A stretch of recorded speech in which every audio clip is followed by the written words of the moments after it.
গন্তব্য লাকটিয়া জমিদার বাড়ি। আর এই বাড়িটি শত বছরের পুরনো।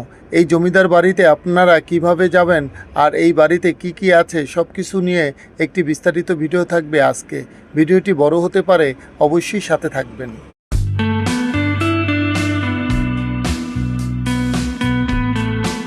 প্রকৃতি দেখতে দেখতে চলে আসলাম প্রায় লাকটিয়া জমিদার বাড়ির কাছাকাছি। আর এই যে ডানের রাস্তাটা দেখছেন, এটি হচ্ছে লাকটিয়া বাজার। আর এই যে সোজা যে রাস্তাটি, এটি হচ্ছে জমিদার বাড়ি ঢোকার রাস্তা। আমরা এখন ভিতরে ঢুকব।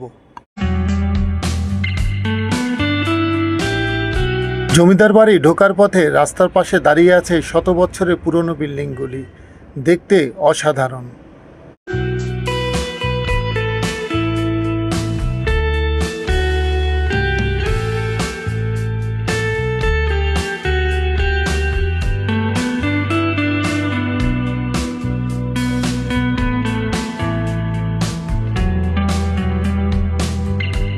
আমি চলে এসেছি লাকটিয়া জমিদার বাড়িতে।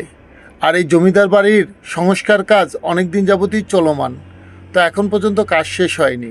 শত বছরের ঐতিহ্য একটি জমিদার বাড়ি। আর এই জমিদার বাড়িটি দেখার জন্য প্রতিদিন অনেক দর্শনার্থী ঘুরতে আসে। আমিও চলে এসেছি আজকে এই জমিদার বাড়ির আশেপাশ সব কিছু আপনাদের দেখিয়ে দেওয়ার জন্য।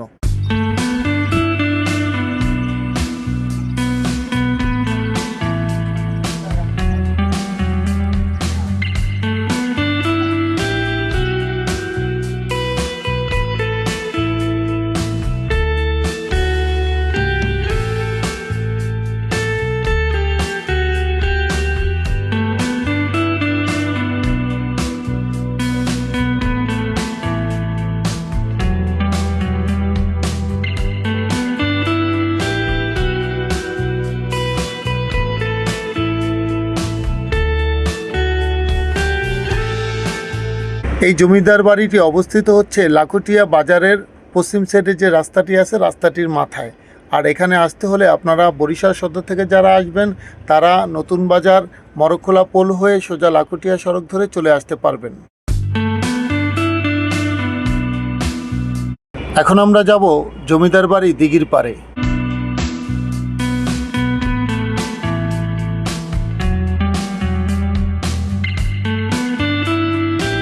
এটি হচ্ছে জমিদার বাড়ির সেই ঐতিহ্যবাহী দিঘিটি।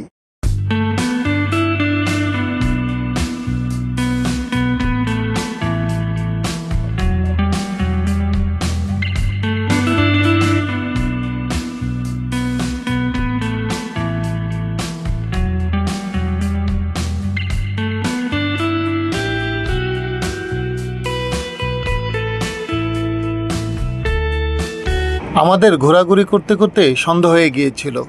যাই হোক, সন্ধ্যায় আমরা ব্যাক করলাম। তো এরকম সুন্দর সুন্দর জায়গা দেখতে হলে আমার পেজটিকে ফলো করে রাখতে পারেন। আজকের মতো বিদায় নিচ্ছি। বেঁচে থাকলে আবার দেখা হবে পরের ভিডিওতে। আল্লাহ হাফেজ।